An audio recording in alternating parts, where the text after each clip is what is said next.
St. John's Gospel, we have this interesting quote from Philip, who asked Jesus, "Will you show us the Father?"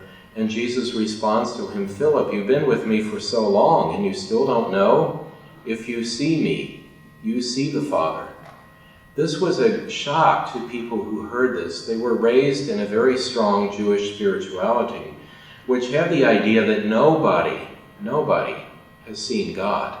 And even Moses in Exodus chapter 33 has to be protected from seeing God. If you read chapter 33 of Exodus, you'll see how God says he will put his hand over Moses to protect Moses from seeing, and that God would allow Moses to see his back, but his face you cannot see.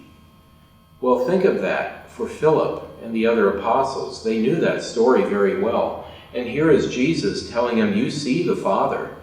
In other words, you're receiving a greater gift than Moses even received. Isn't that astonishing? And it must have been amazing for them to hear this and begin to realize that when they see Jesus, they see God. That had to be enormous for them. And it was one of the foundation points for the new movement in the Jewish community, this Christian movement, which is then called the Way for a while, until eventually it's called Christianity a little bit later. Sisters and brothers, there was an amazing moment for Philip and the other apostles in John's Gospel to realize that when they opened their eyes and they saw Jesus, they saw the Father. That was a gift that not even Moses had received.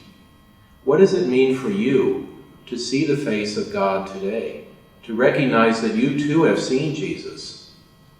And what will you do about it? How will that affect the world in which you live?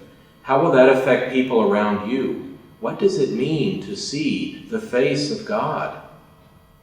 Think about it and put it into practice today.